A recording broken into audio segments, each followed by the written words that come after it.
the service, but to let the Lord have his way and to get in and spend the day with our families, or whatever godly thing we choose to do.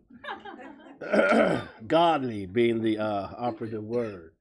I cannot tell you how excited I am about what God has in store for us.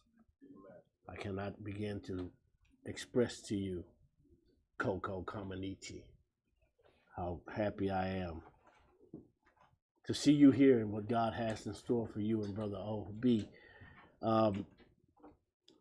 Right now, we're gonna yield the floor for anybody who wants to give testimony, and I'll start. I'll start by first giving glory and honor to God, whom I serve and whose I am. I want to thank God, and in all seriousness, to say, well, you do that all the time. Yes, I do, and I will continue to do it. I want to thank God for my wife. I did not understand the capacity that I had to love until the Lord sent Latanya into my life. And that doesn't mean that she's been horrible and I had to, man, I really got to love. I just really, as we've grown older together, learned to appreciate what God gave me. I remember one time I was complaining to him about my wife and about, you know, how things were. I was just as bad to her. I don't know if you think and he said to me, just as plain, he said, you're complaining to me about the very thing I gave you. I said, well, yeah, but I gave her to you. Yeah, but I gave her to you. So if I gave her to you, that you know I knew everything. I knew everything about you. I knew everything about her. And I'm working it out. So what you have not done was involve me in your marriage. And it was from then on. I didn't go and just say anything to her. This may be the first time she ever heard this. But I started involving him in my marriage and in my decisions about my marriage. And brothers and sisters,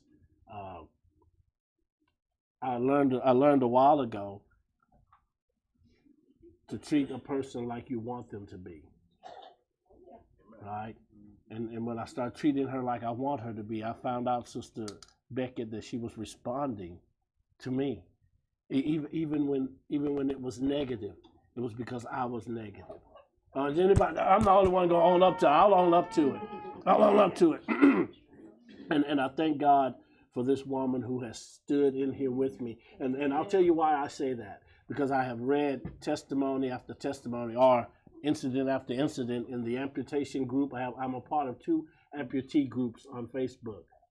And you would not believe how many women have gone to their husband and said, if you're going to be like this, I'm out of here.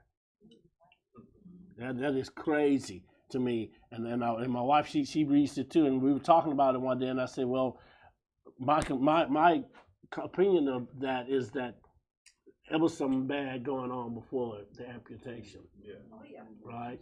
And so this rascal was a mean cuss before the amputation. Now I got to do this for him. I'm not doing that. But my wife, I wasn't a mean cuss, but my wife is taking good care of me. I am a man very well taken care of, sometimes too much. Can you do that? I'm not a baby. But then there are times, Kiss, that I must admit, there are times when I say, well, you know, in the bedroom, the little refrigerator is about from here to Sister Deshay here. And I'll get myself in the bed and I say, oh. She say, what? I forgot to get some water. I get it. That's a shame, huh? But anyway, I only say that to say that ups and downs, I thank God for this woman in my life. That's my testimony. God has blessed me. Amen. Amen. Anybody else? Yes, ma'am. I have the mic on my collar, sister. Come on here. There you go. Thank you. Because I was sick. Oh, okay, me too. I just want to give God thanks because, well, just he's good all the time. He's nothing but good. Even when I'm not good, he's still good.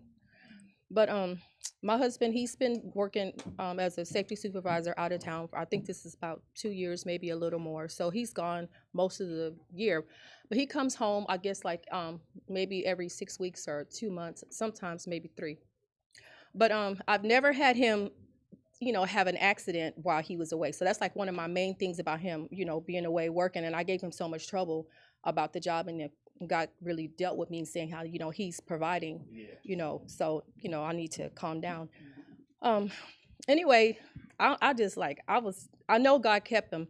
So Monday, I'm sleep. He usually doesn't call me until like 7:40 when I'm taking Leah to school, so he can talk to both of us before he goes to 8 o'clock meeting.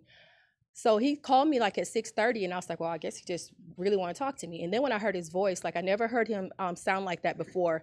And he's telling me, I really wasn't sure. I think he was saying like, oh, I was in a wreck. And then he was like, oh, let me call you back. So I'm waiting. At this point, like, I don't know what's going on. He's in Illinois. He's with nobody, like no family. And he's not even from here. All his family's in Philly. It's just me and, the kids. That's his family here. So when he does call me back, his voice is trembling. He's telling me that he's trembling, and I've never, heard him say that. But he's in a big like 250. I mean, this truck, he has to put diesel in it, and he was telling me that he was in an accident. He really wasn't sure if he hit anybody else, but he told me that I guess they didn't salt the bridge this morning, and he was at the when he decided to light change, and he was coming down the incline. He said the truck just started sliding. He's told me how the truck was just spinning out of control, and his truck, honestly, it sits higher than the railing on the bridge. So he was saying his truck, after all that spinning, it was up against the rail. He sent me the pictures. He honestly, like, it was nobody but God had to keep him, because his truck was right there. He couldn't even drive the truck back. They had to, I mean, like, that's his work truck. So he's out there in no car. That was his only transportation. He was on his way to work, and he works like an hour and away from his hotel. So, like, it takes him a while. It might be more than that, because I know he'll call me, and then he'll be like 5 o'clock, and he don't be back to the hotel till 7 because he's driving far. But he won't stay nowhere bad, so that's how he is. He'll rather drive far, but he's worried about bed bugs. But I just thank God. I mean, it's true. I don't blame him, but he won't stay nowhere far. But God was with him. But I'm just like, okay. So, I know the devil be coming after me all the time, but I never seen him go after my husband like he did. So here we are Monday. He's in a wreck. This is really, he could have lost his life, but God just kept him. That's the only child he has in this world. Like, he didn't even want me to tell her about it. So this is Monday. Friday, he gets up early, okay, he's coming home this is the holidays. He's on his way home for this project is over. He got up 2:30, got all this stuff loaded the night before because he wanted to be home by 7 or 8. Then he calls me. I was like, "You lying right now?" I was braiding my hair, and he calls me, and I didn't know if he said he was got hit or in a wreck, because you ain't trying to hear that twice. So honestly, he did the same thing to me again. I guess he just wanted to let me know, so something, and he hung up. I'll call you back. And then he calls me back. He says, "Oh, you're not gonna believe this. It was on a they were almost. He has to drive like 16 hours to get home. So it's this. He says when it was coming to the border, it's like traffic one way and the other way. So you don't have this way and that way. Don't have any other lanes. And it was a guy weaving in and out trying to pass up people. But this is the holidays. Nobody's trying to do that. Everybody's trying to get to their family. So he's in a rental that he had to pay for himself. Like, it was just a situation. Even with the rental, he had to pay twice because I guess something happened the first time, and then he had to wait for them to reimburse him for that, and then come out of his pocket again for the second rental. He got hit in this car. And I'm so serious. Like, we've been together 16 years, and neither one of us has been in an accident. But I was like, "You lying?" I was like, 2 in 5 days. I was like, "Oh wow." I said, "I don't know what God got planned, but something. He's very mad that you're gonna come after this man 2 times, and